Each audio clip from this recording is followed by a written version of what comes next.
Hello, hello everyone.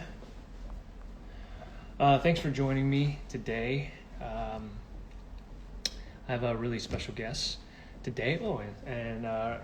Lisa Ling. I called her up because I wanted to talk to her a little bit more in depth of kind of what's been happening in the AAPI community. And so I wanted to share it with you all this conversation because I think it's incredibly important. Hey, Olivia. Thanks for joining. Let's see. Let me get her on now, and here we go.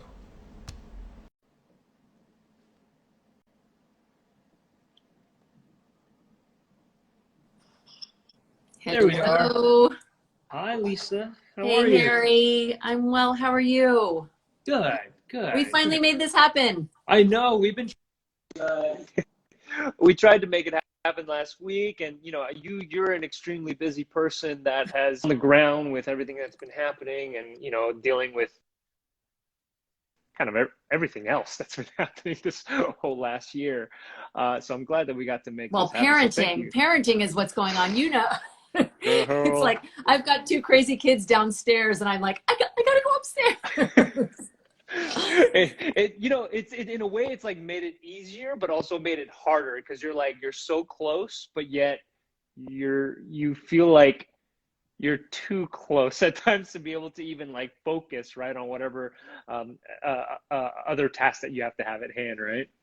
Oh, for sure. I mean, I'm someone who, before the pandemic, really tried to limit my kids on devices. Like, I really, really tried and made a concerted effort. And then after the pandemic started, it's like, whenever I need time alone to do any work, it's like, here's the iPad. It's just, it's really terrible. And I hope that once kids go back to school, we can start to kind of extract the devices from them. Although I hope that at this point it isn't like this genie that's already out of the bottle.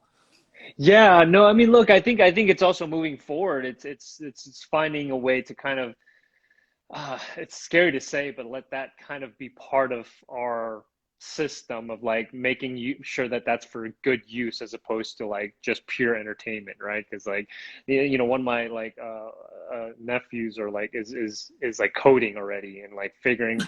I'm sure he knows how to like get into every system like that, that I'm so like, wait, what are you doing Oh on the yeah. computer? Even though I feel very savvy on the computer, the fact that I'm using the word savvy already, makes me sound like an old man.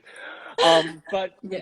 no, no, thank you so much for joining me. I know, it's just for everyone who's joining right now, and I appreciate everyone who's coming on and to hear us kind of talk about this. Is the surge of attacks that have been happening in the Asian community, API community, have been really horrific, and I growing up and coming to this country, I've experienced it. I've seen it. It's happened to friends and certain family members, and I feel it's more just it's been happening for a long time, Yeah. and just hasn't been properly reported, or media hasn't put as much efforts in a lot of ways to report this properly, even though there's some good work that has been done. But Yeah. I think in mainstream wise, so I wanted to get you. You have seen a lot of it. You've been you're first of all, Lisa is an award-winning journalist. She's done so much good work. You've had so many different platforms and has just been around to see so much happen over the years. So I just kind of wanted to hear your perspective and the things that you've been seeing, and hopefully, seeing some light in the end of the tunnel in a lot of ways. Yeah. Um, but yeah, I would love to hear on kind of like how you're Yeah. processing all this right now. Well, look, Harry, you're right.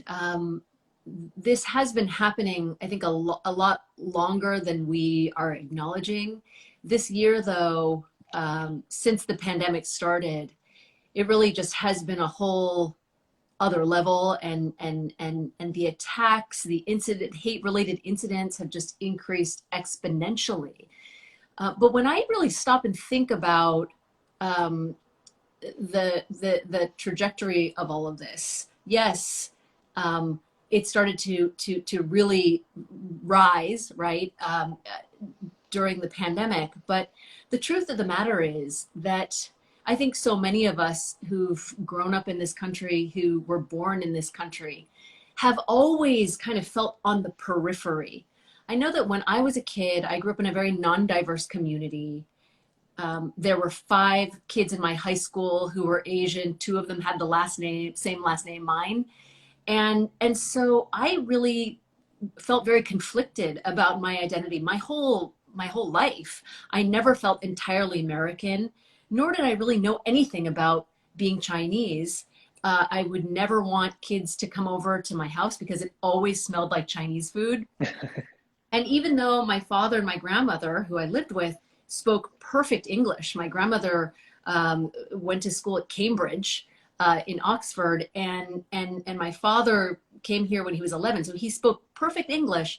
Whenever I had friends over, they just, for some reason, felt compelled to speak to me in Cantonese because I wanted to talk about my friend or whatever. And so I had a lot of shame about being Asian. And I think that a lot of I'm certain that a lot of Asian people of my generation, I'm a Yeah. bit older than you, had felt similarly. And I think that things have changed a bit with the younger generation, but now with the pandemic and these reminders, when the pandemic started of its origins, combined with the president referring to COVID as the China virus, it all compounded an already uncomfortable situation.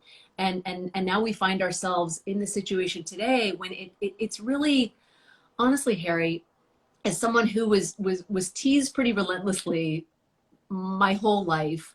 My father was teased pretty relentlessly his whole life growing up where he grew up where I grew up. My husband, who is 55, also was bullied growing up. Has reached a whole new level now because of COVID. In many ways, it has exacerbated already existing tensions and levels of uncomfortability.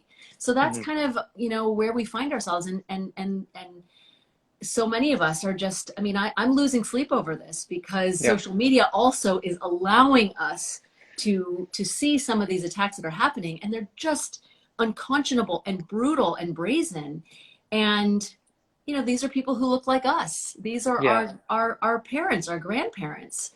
So yeah, it's just been a source of real pain and sadness over the last few months, and really, this whole year. But again, is when I really stop and think about it, this has been ongoing for a long time.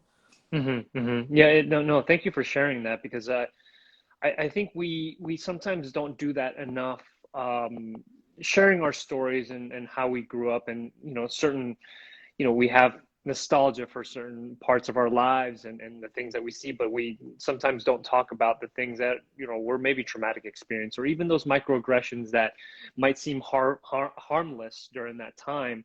Or even now that I think even some people are going through, some kids are going through now that just may seem harmless, and you're able to clock it now as an adult, be like, that's actually gonna be not the that is gonna be have an effect on not just the perpetrator or like the person saying these things, but or whether it's physical or verbal, but also obviously for the victim that is gonna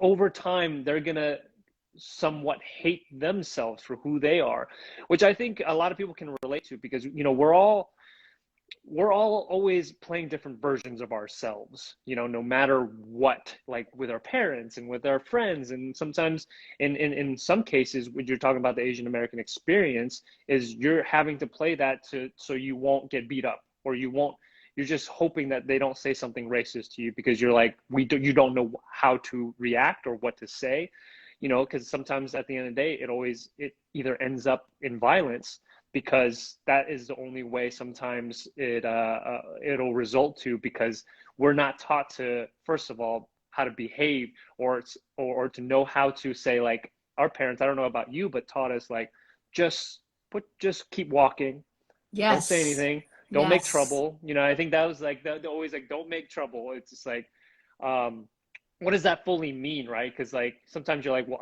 I'm not causing trouble. It's like, Yeah.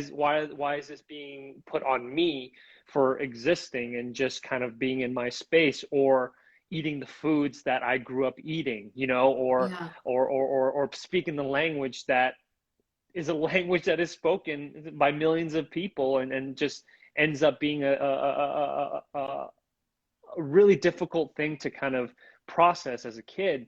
So I think growing up and knowing that, I think for me, that I wanted to have the conversation more so it's like, what is like, what are the roots of it all? And I think a lot of us do know what the roots of it all, but we're not having these like really full on conversation about where, how do we get here, right? How do we Yeah. get to this place? And also, hopefully, we can talk about, and how do we fix it, or how do we amend certain things that can at least drive us to a better place. You know, I don't think Yeah. we're going to have a solution that's going to absolve it all, but at least get us to a better place.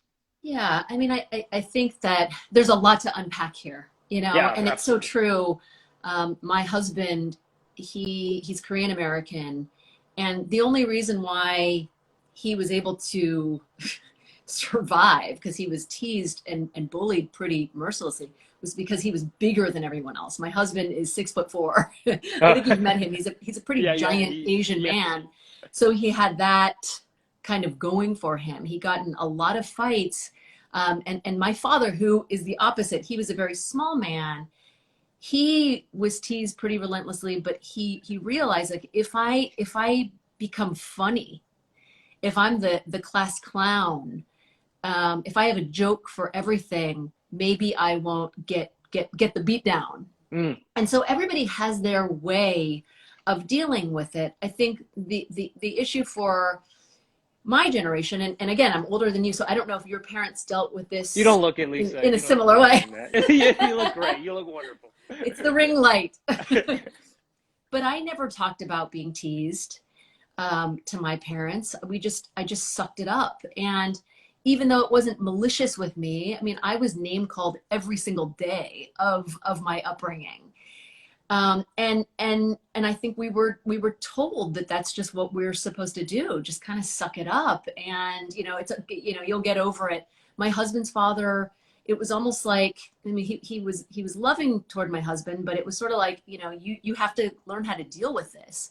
We are very, we're a different kind of parent now because we were raised in America, so we Yeah, we are much more engaged and communicative. yeah. But for many of our parents who came here as immigrants, it's just not part of the culture to Mm, be communicative.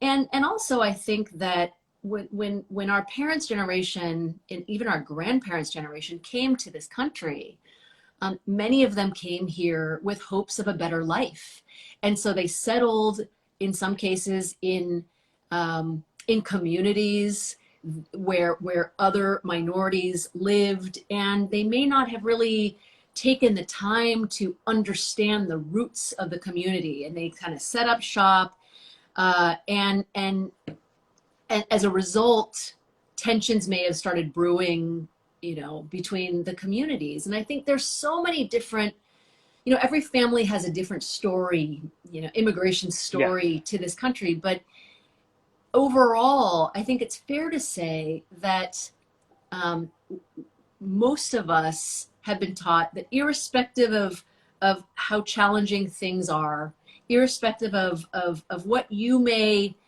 have encountered vis-a-vis bullying or teasing, you just kind of you don't talk about it, you just deal with it, you overcome it. There isn't really a lot of emotional communication, and I think that's been a pretty big setback for a lot of yeah, yeah. I think you hit on something really important, and I think not communicate. Not, it's also, I think part of it. It's not saying like don't communicate, which is I think a part of it, but I think the big part of it is like, well, we don't even have the tools to even teach you how to communicate this thing, this emotion, or and I think even getting into it, like understanding even mental health, like the idea of it's always, we're within the culture is always talking about good health, right, and wealth, and that, but the health in like not putting that in mental health as well. It's always Yeah. talking about the organs and like, Yeah. knowing how to like drink, what to drink to help solve this thing. And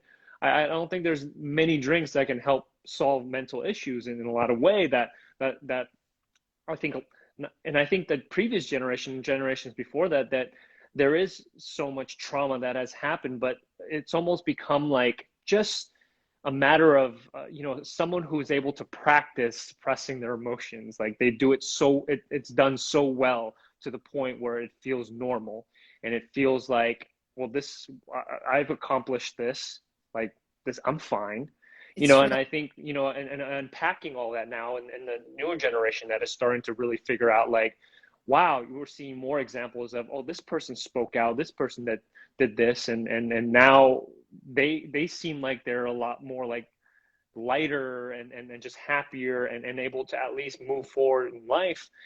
And I going back to, I think, a lot of outside of what and I don't want to say with the Asian API community, like I think it's very different in a lot of smaller pockets in the community that might not get as much of a voice, that almost seem invisible within the community too, which, so I don't want to overgeneralize Yeah. within the community, but I think a big part of it is that we never had specifically during this time when we're talking about uh, all these attacks happening and trying to have people speak up and find leaders, is there wasn't very many leaders that were written in books, that have like Well, see, movies that we can watch, right? yeah, you're touching on what I think is one of the most important pieces here. One of the most important components, which is um, history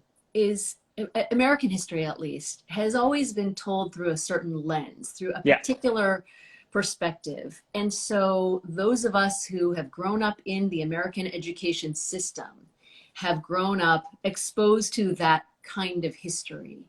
I don't think that I ever heard about what happened to the over 100,000 Japanese Americans during World War II until I was long out of high school. I was actually trying to think about whether I had any exposure whatsoever to Asian American history as a high school student or before.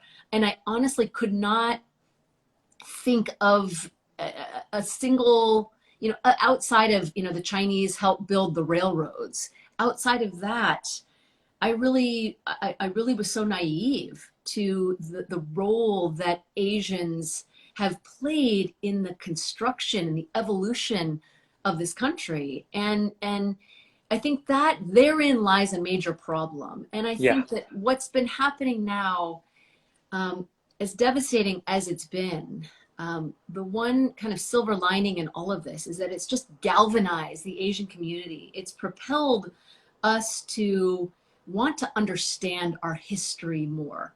It's propelled us to want to raise our voices. It's propelling us to want to speak out. And it's propelling us to also unify. Mm. We always talk about how the Asian community is not monolithic, and it's not. It's comprised of so many different ethnicities and incredible cultures. But there is something to be said about the Asian American experience that we all collectively share with one another. But to really kind of appreciate that categorization, I think it's really important that we understand our historical roots in Yeah. this country. And I happen to just like pull a couple of books off of my shelf.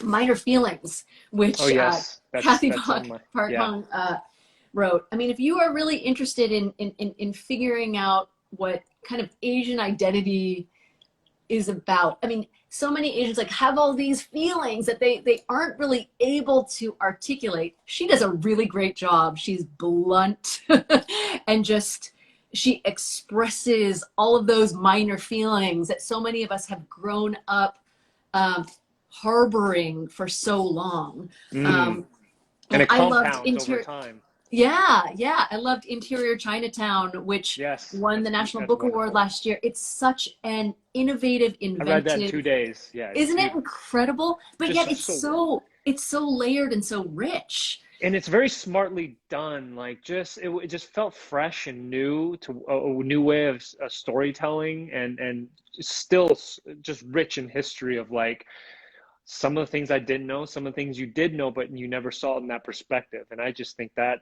he just did a wonderful job. Well, you know, it's interesting. It's interesting, Harry, because as an actor, you know, this book is written in like a teleplay form, like a Yes, script. that's why. And Yeah, all of the it was easy. characters are called things like generic Asian man, good looking black cop, kung fu man. They're all these like very cliched, generic terms. And that was intentional because the author, those were the kinds of characterizations that he you know, experienced watching media of Mm, Asian people. They were always like kind of the people off to the side. They weren't the lead. You know, they didn't have the lead roles except for Kung Fu Guy. yes.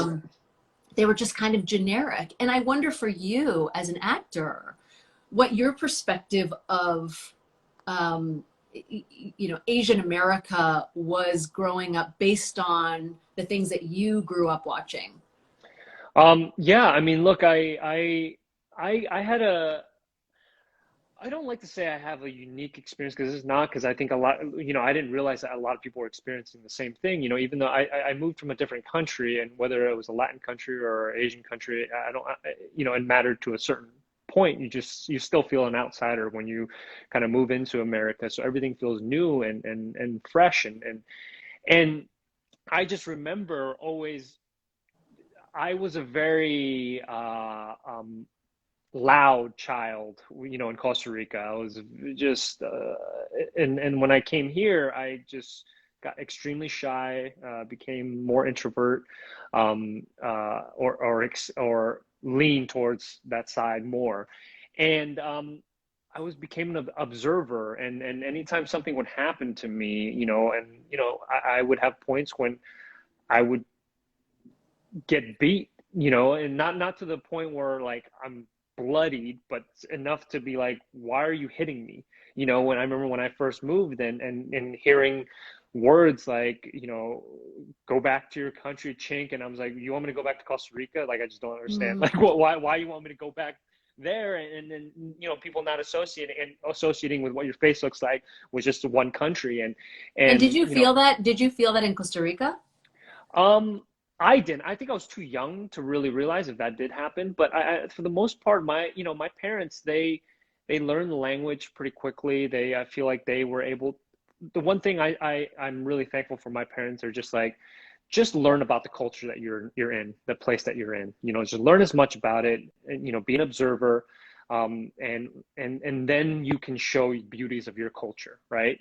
So I really believe that, to still, no matter what, wherever you go, if you visit, I don't know, like you visit Brazil, you visit Italy, like learn about the culture, accept it, Yeah. and learn about the people there, and hopefully in turn that, I think always interesting is when someone, specifically if you go to, I don't know, even to China, and like a white dude speaks Mandarin, they're just like, oh, I don't think it's a surprise of, obviously the language is maybe a little harder to learn than other ones, but it's the fact that like we're not used to you liking our culture enough to learn the language and like it. And I think that always played in my mind of like, well, I want to learn about as many cultures within the space that I'm in, whether it be on Yeah. television, and I relate it to them in a lot of ways, and I found empathy through that, which I think, a lot of times it's to me, that's always been my mission, and it's why it's so important for representation, but specifically proper ones where, people behind the camera, or in front of the camera, are in tune with the culture, as opposed to just what we look like, Yeah. to what story you're telling. So, it's And these you are know, things. I actually find that, you know, this country, you know, we are really just like this amalgam of so many different cultures and histories. And there are incredible opportunities within our own country to explore entirely different cultures than your own Absolutely. in this country. And that's one of the reasons why, you know, as a journalist who gets to do this show, you know, called This Is Life, I'm able to really immerse myself in cultures that are very different from mine, but in our own backyard in the United States. And, I think that this pandemic has really, we've become so much more isolated. And so we're finding ourselves, we're on social media so much, and we're yelling at each other with our thumbs rather than really engaging. And I hope that when we are able to come out of this, and we will, that we will all sort of recognize the importance of engaging with each other, human to human. I mean, you talk about really familiarizing yourself with other cultures when you get an opportunity to visit other countries. And I would say there are incredible opportunities, Do it here. Right. yeah, in your neighborhood that Yeah. there are probably parts of your neighborhood or your community rather that you've never even ventured into. Mm. And my hope is that we will recognize that when we come out of COVID and take the opportunity to really engage. And before COVID, I used to try to kind of get to know a new person every day. When you go to the grocery store or when you're, walking down the street, you probably see the same people, your mail carrier, right? Yeah. But Yeah. how much do we take the time to really get to know anybody anymore? And I think COVID has really made this so much more challenging, obviously, right? Hmm. But what if we did that? What if we all sought out to better understand our fellow Americans just a little bit better? We might not be in this predicament because we know that our history has not done a really good job of really exposing the diversity, the Yes. incredible diversity, and how multifaceted our history is. So what if we took the initiative and really tried to leave our bubbles? I mean, when you think about how we interact day to day and how much of a role social media plays in our lives right now. We follow the people who espouse the same Yeah. political positions, who espouse the same, similar ideas. Um, and so therefore our bubbles become smaller. And so when you exist in these bubbles, you essentially isolate yourself from everyone else. And I think that's why we've gotten to this place where we're all like hypersensitive. We're all feeling tense. We're seeing on social media things that incite us. And we're not even getting into like these algorithms that are feeding us Yes. information. That's a whole other topic altogether. But I think that what we're all just really missing is that opportunity to just, have communion with one another and recognize our shared humanity. And I really hope that we all try to do that when we are able to. Yeah, you are, I mean, you're saying something that I think is so important, that just like getting out of our social bubbles. And whatever that may look like for, I think it varies for a lot of people, but I think COVID has been such a huge test on what we're going to do after this, right? How are we going to interact after this? And obviously, us talking through this, even on Instagram Live, I don't think that's going to change. But I think it's making sure that we are maybe even using this as a tool to connect with people that don't have the exact same views or experiences or come from the same place. And I think one of the things that I've taken away is the whole just unlearning the things that we've learned. A lot of times we always emphasize on like, oh, we didn't learn enough. We didn't learn this thing before. My hopes and dreams is to actually every day or even every month or every year is to look back and be like, I was pretty dumb back then. And I think there's a new way of looking at that. Not saying you're dumb like and beating yourself up over, but like you should be. You should actually be tested on kind of the things that you thought were normal and you thought were fine, and saying like, actually no, that wasn't. Let me learn more about this and unlearn a lot of things that kind of have maybe allowed us to coast through without realizing that things were problematic. That maybe we were had a hand in enabling in a lot of Yeah, ways. I, And I, yeah, I it's agree with crazy. you. Yeah. And I think now that we are I think culturally, we've become more woke, right? um, we almost have an obligation to, just given what we have learned, to really reflect back and almost break a generational cycle of ignorance, right? Again, so many of our family members, when they came to this country, they didn't really take the time to understand the roots of their community, because they were so intent on just survival and Yeah. trying to exist. And so, if we build a store, or if we don't acknowledge the community that was here before us, so what? Because America sort of symbolizes, for a lot of people, a new beginning, right? Hmm. And so why would I need to take the time to understand, again, the history of our roots? And I think what we're going through right now, and I think this summer's BLM protests, and the movement, is that we're all kind of going through this reckoning, where we're having to ask ourselves, we're having to kind of look back on the history that we were taught, and now look at what, and when we listen to other communities and say, well, somehow this doesn't match what I learned here, or somehow, like, I'm hearing this perspective that doesn't quite sound like what I grew up reading. Could there be something to that?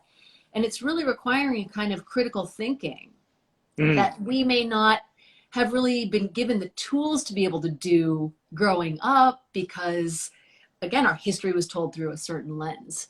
So, I'm hoping, I think it's also very easy to, with the internet, with social media, like, we're so inundated with information, we're so overwhelmed, but we still have to be careful at the same time, because social media, like, it hits you instinctively. You see something that hurts you, or you see something that is horrific, and your compulsion is to just react, Hmm. rather than really, like, taking a breath and trying to understand the context.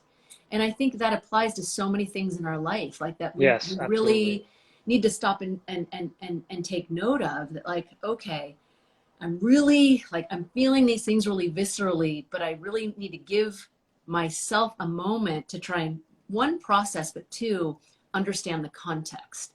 Um, and I think that right now, with all of these attacks against Asians, we cannot deny that they have increased, by 2,000% in this country, which is astounding. These aren't all attacks; these are hate-related incidents that are being reported. But I do think that it is important to actually, understand, something that we see on social media, to really kind of take that time to kind of understand as much as we can about it before we may start to repost it or retweet it. Because context does matter. And I Yeah. know, as a journalist, um, I'm as guilty as the next person of wanting to just retweet right away if something really incites me. And I know I need to do a better job of just, like, okay, let's try to read about what I'm seeing. Let's try to ask questions before we we, And we, is it we helpful? react. Is it helpful for the bigger picture? That's really what it's like. Sometimes it's hard, right, to differentiate, and you making that choice as an individual, like, is my contribution by, like, sharing this actually helpful for the greater good of trying to make things better, right? And what is that reason? Just me feeling a certain way, and and that's why I really wanted to talk to you, because I think it just shows an example of people having a little more of these conversations, because we're I think obviously after that is putting an action to it and finding ways. But I think there's just so many people in this world, and not everyone can fix one thing. And I think people have to do it in different ways, in the ways that they feel that they can really positively contribute. Um, and sometimes it is speaking out and being like a true activist that is leading the charge to create change. And some people are doing it in different forms, whether through in their art or obviously being a journalist and reporting the stories properly. But having these shared experiences and sharing these moments, I think, is incredibly important, and we're not doing that enough.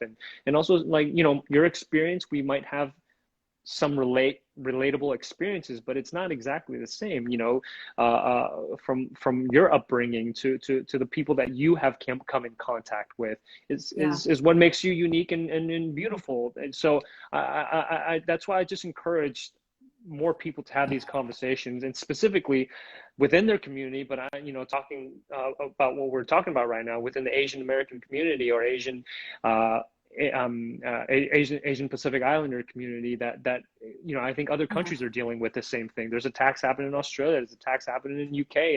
It's terrible in very many in a lot of places where people are afraid to go and walk outside. My mom is just like, well, I've been staying home all day because I'm not trying to be one of the victims. Is your family in the Bay Area? She's in San Leandro, so it's not far from Oakland, and you know, it's something that they talk within the community. Don't go out there, don't go out there.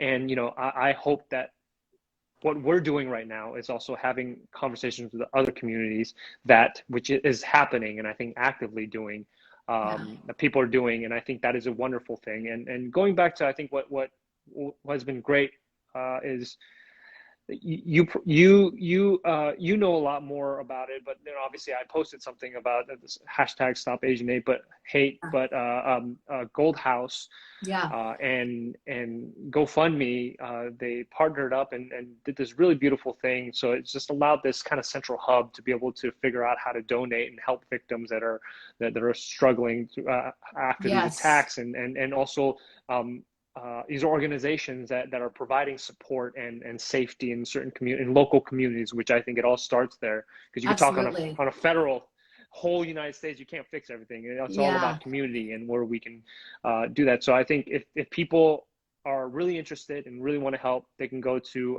gofundme.com/AAPI. You can find an organization that you feel comfortable donating to. They're all been vetted.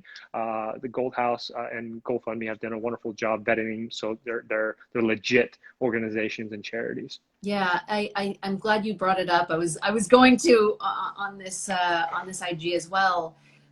You know, my good friend Philip Lim, the designer. Oh my God, he's one of the most passionate people I know. He has been instrumental in setting this up, along with Bing Chen, who's the founder of Gold Yes. House, who you know, who I also adore. And so many people have been asking, well, you know, we've been just hearing about these rampant attacks, like how can I donate to this family and this family, and I want to understand what this organization, or where can I donate to, or an organization that wants to try and combat hate.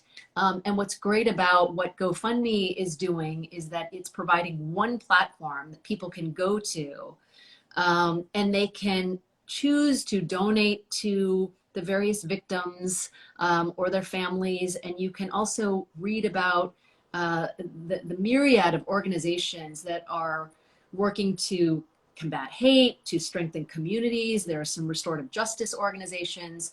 And so it's one place.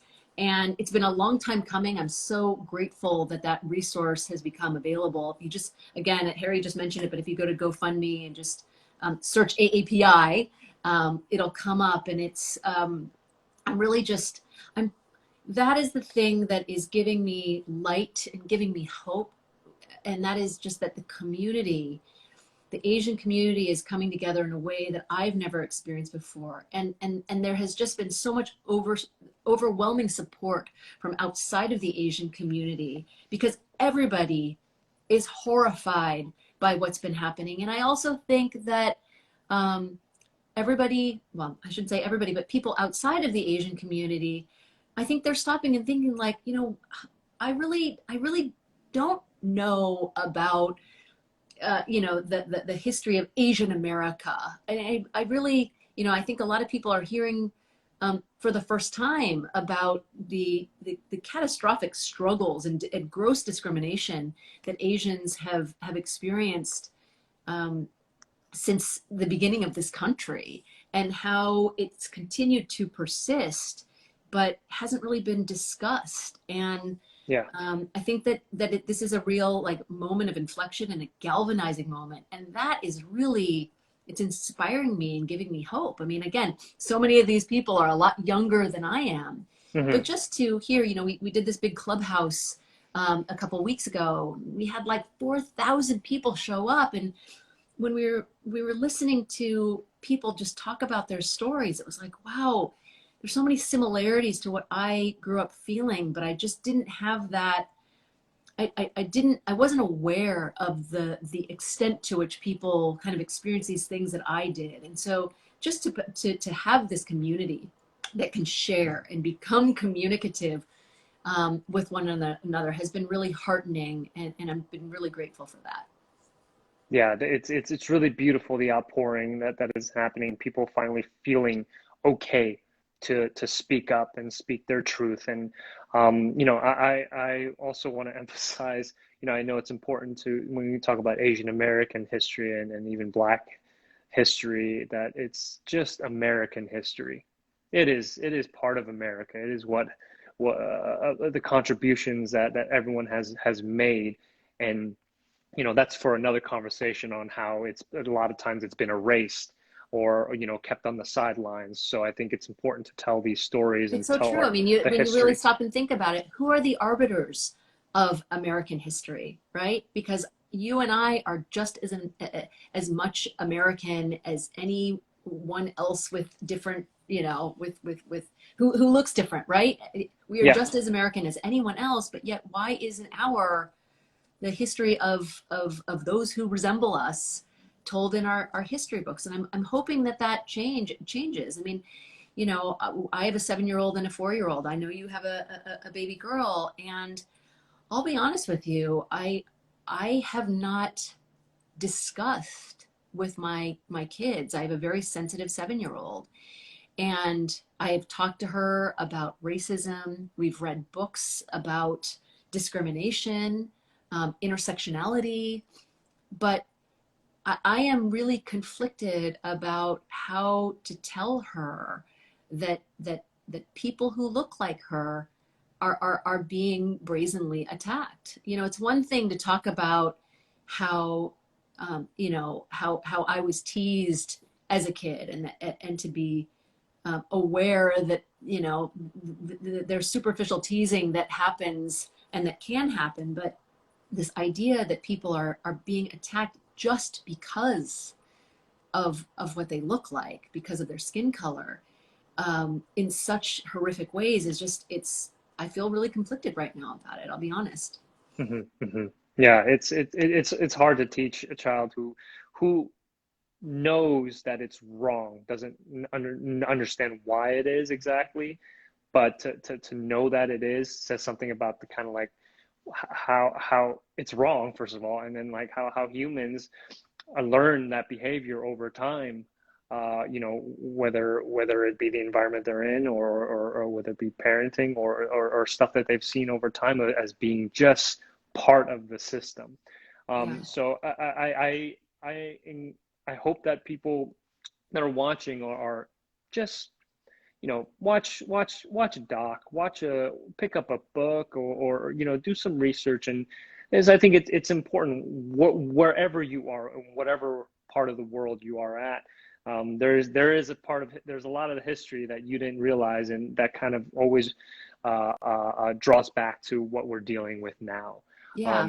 So Yeah. I think that's the most important. That's been so eye-opening for me over time, and that takes a lot of, no one's going to feed it to you, and if you let it, you're going to be steered the wrong direction in a lot of ways. So I think what you always said, like critical thinking and being able to say, hey, this is wrong. Why is it wrong? Let me learn more about this. Yeah. I just think that that's the best way to go. So, I mean, look, I don't want to take too much time away from your kids. I know I got to go back and be a dad, go back and be a mom. But I really appreciate you. I really appreciate your honesty and all the work that you have been doing and continue to do. So I think not just the people in the community, but I think a lot of people are championing folks like you that are telling the truth and being out there and just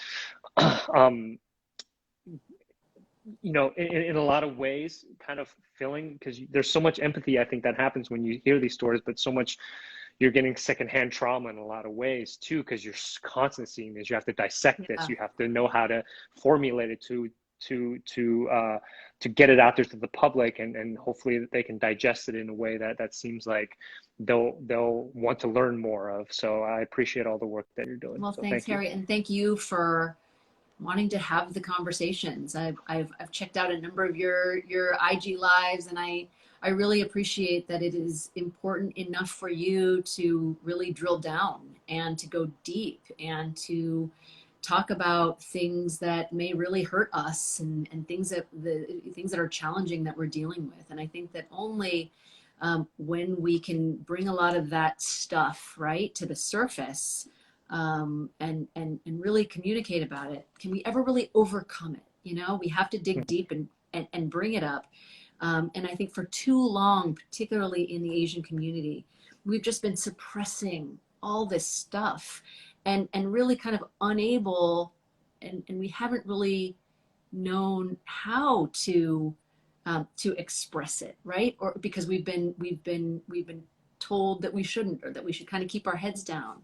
And so I want to just continue to encourage people to just, to give people permission to feel and talk, because this is a moment when I think we're all trying to figure out, what to do, what to say, but how to be here for each other. And it gives me comfort to know that right now the community is strong and becoming increasingly more unified, and really just is eager to not only learn and absorb, but to act. Absolutely, absolutely. Thank you so much for that. And before we end this, uh, the two books, because I think people have been asking, what are the books that they can read? And I have one. Minor There's Minor Feelings, Feelings, Interior Happy Chinatown, Park. very different. I also, just in case the Asian Black solidarity movement goes way back, and there's a woman who, if you don't know who she is, I'm actually working on a film about this woman, Yuri Kochiyama, with Nina Yang Bon Jovi, who I think you might know.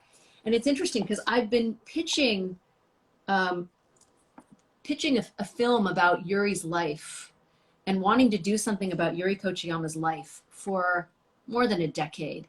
And every time I would ask people in the Asian community about her, they would have no idea.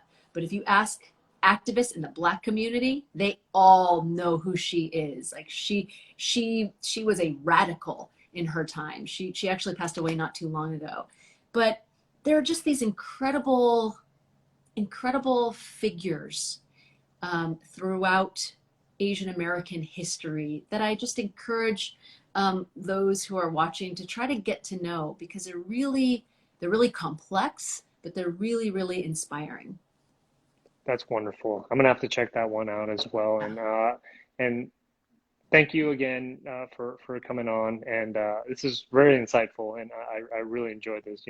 No one really wants to talk about these hard. Like, look, I want to have a drink and talk about the sky Yeah. turning blue, but like, this is the work that needs to be done and the conversations that need to be had. So I really appreciate you, and hopefully after this is all done, we can go and have a drink or a punch with the kids. Yes. We'll have a Mean play for both date. sides. Yeah. Give my love to the family. You too. Thank you so much, Lisa. Thanks, Have a good Harry. night. Have a good night. Thanks, everyone. Bye, everyone.